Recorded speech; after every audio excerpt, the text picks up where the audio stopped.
अच्छा एक मिनट थोड़ा उधर जाओ, एक मिनट जाओ। ये के दौरान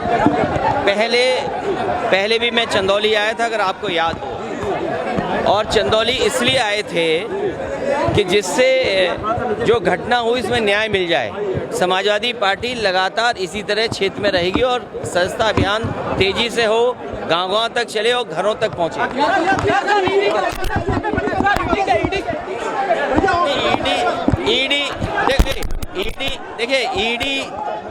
ईडी कोई नई चीज नहीं है और समय समय पर पॉलिटिकल लोगों को परेशान करने के लिए, और ये पहली बार नहीं हो रहा है देश की राजनीति में, पॉलिटिकल लोगों को परेशान करने के लिए केंद्र सरकार हमेशा ईडी का साथ लेती है, सहयोग लेती है।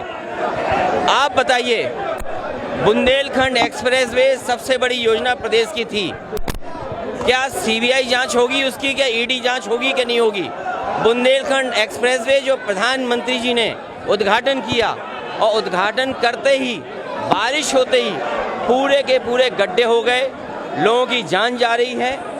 इतने बड़ी परियोजना में इतने स्पेसिफिकेशन के साथ जो मापदंड होते हैं, जो इंडियन रोड कांग्रेस के स्टैंडर्ड्स हैं, स्टैंडर्ड्स के बिलो बनी है सड़क।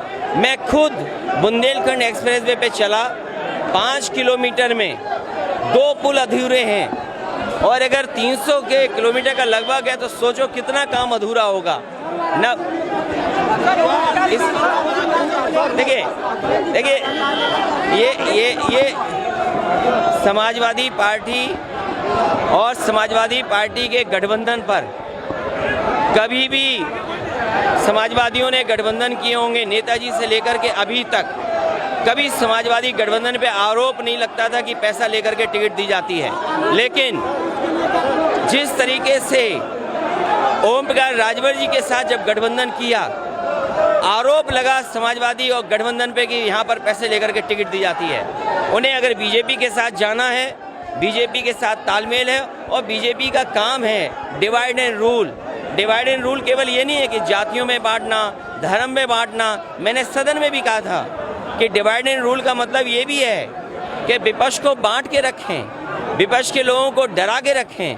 हो सकता है कोई डर हो, बीजेपी की तरफ से कोई दबाव हो। आपने महाराष्ट्र में देखा, मध्य प्रदेश में देखा, बंगाल में आप देख रहे हैं, दिल्ली में आप देख रहे हैं। कांग्रेस की सबसे बड़ी नेता, क्या कोई कल्पना कर सकता है कि उन्हें भी ईडी बुला लेगा? जब कांग्रेस की लीडर को ईडी बुला रहा है तो ये संदेश बीजेपी दे रही है कि अगर उसके खिलाफ कोई बोलेगा तो आपको भी बुला लिया जाएगा। हो सकता है इसीलिए उत्तर प्रदेश का गठबंधन तोड़ा गया हो।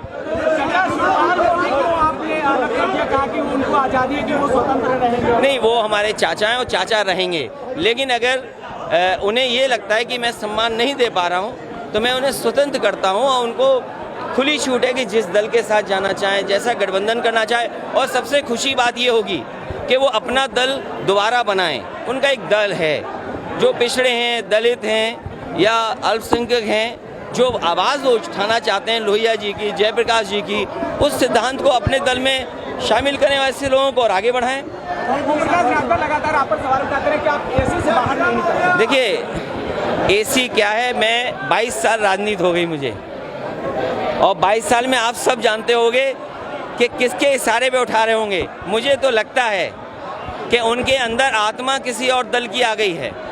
और गांव देहात में झाड़ फूक होती है ना, उन्हें झड़वाना फुकवाना पड़ेगा और तभी ठीक होंगे, उससे पहले ठीक नहीं होने वाले हैं। उनको क्यों मिली है? ये इसलिए मिली कि जो बीजेपी को खुश करेगा उसे सुरक्षा मिलेगी, बीजेपी को जो खुश रखेगा वो स्वतंत्र और आज़ाद घूमेगा। कावड़ियों का सम्मान होना चाहिए, वो धर्म का है और धर्म में बहस नहीं होनी चाहिए, धर्म में तर्क नहीं होना चाहिए। मैं धर्म में तर्क नहीं कर सकता, जो धर्म की मान्यताएं हैं मैं उसमें तर्क नहीं दे सकता हूँ, धर्म में तर्क नहीं दिया जा सकता। महंगाई के लिए आप क्या कहना चाहते हैं? महंगाई, बीजेपी को हटाओ महंगाई जाएगी, बीजेपी को हटाओ महंगाई जाएगी। और सबसे बड़ा सवाल ये है, आप तो बनारस के लोग हैं, भोले बाबा पे अगर दूध चढ़ाने जाएगा तो उसे भी टैक्स देना पड़ेगा। ये जो जीएसटी भोले बाबा पर दूध चढ़ाने पर टैक्स अगर किसी ने लगाया तो बीजेपी ने टैक्स लगाया। जन्माष्टमी आ रही है तो दूध दही मक्खन पे टैक्स लगा दिया। अभी रक्षाबंधन का त्यौहार मनने जा रहा है, घरों में दूध से खीर बनती है, सब्जी वो आपके मिठाइयाँ बनती हैं, घी से अच्छी सब्जियाँ बनती हैं, जानबूझ करके जीएसटी लगाई। दिल्ली ने अगर जीएसटी लगाई है तो हमारे उत्तर प्रदेश की सरकार बीजेपी के उसने अनुमति क्यों दी जीएसटी लगाने के लिए? दूध दही पे जीएसटी किसी ने नहीं लगाई होगी, टैक्स कोई दूध दही पे नहीं लगा सकता। और गाय मर रही, सांड लोगों को मार रहे हैं, ये कैसी सरकार है सोचो। सर युवा को बेरोजगारों के लिए क्या करना? मैं बेरोजगारों से कहूँगा कि अभी दिल्ली का आंकड़ा आया है, 22 करोड़ लोगों ने फॉर्म भरा, कुछ लाख लोगों को नौकरी मिली। और जिस तरीके से अग्निपथ अभी भी अग्निवीर योजना बनी है, हम उसके विरोध में है, खिलाफत करते हैं। यही बनारस, यही चंदौली, यही गाजीपुर, यही जौनपुर, यही आजमगढ़ और यहाँ के पूर्वांचल के और पूरे उत्तर प्रदेश के लोगों की भागीदारी हमेशा फौज में ज़्यादा रही है।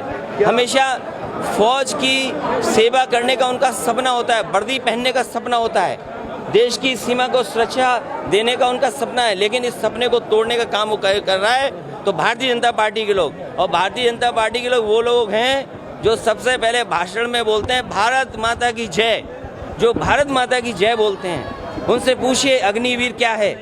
अग्निपथ योजना का विरोध समाजवादी पार्टी और मैं नौजवानों से कहूँगा कि इसके खिलाफ आवाज उठाते रहें। सर एक तस्वीर आपकी आई है रुद्राभिषेक, आप कह रहे हैं कि अब आपको भी जरूरत पड़ने लगी। मुझे ज़रूरत नहीं है, भाजपाइयों से मुझे ज़रूरत नहीं है, भाजपाइयों से धर्म नहीं सीखना है। भाजपाइयों का धर्म केवल इस्तेमाल करने के लिए है। भाजपाइयों का धर्म है, अगर भाजपाई धर्म वाले हैं तो बताओ दूध पे टैक्स क्यों लगाया इन्होंने, दही पे टैक्स क्यों लगाया? जो बाबा भोलेनाथ पर चढ़ेगा दूध, क्या वो टैक्स वाला दूध नहीं होगा क्या? क्यों लगाया दूध टैक्स पर?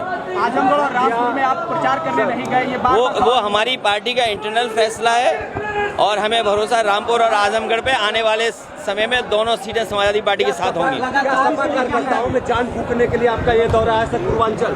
समाजवादी पार्टी का कार्यकर्ता बहुत मजबूत है, ना वो निराश होता है और हमारा उनसे ज़्यादा सिद्धांत मजबूत है। वो जानते हैं और उत्तर प्रदेश की जनता जानती है कि भारतीय जनता पार्टी को कोई सफाया करेगा तो वो समाजवादी पार्टी के लोग हैं।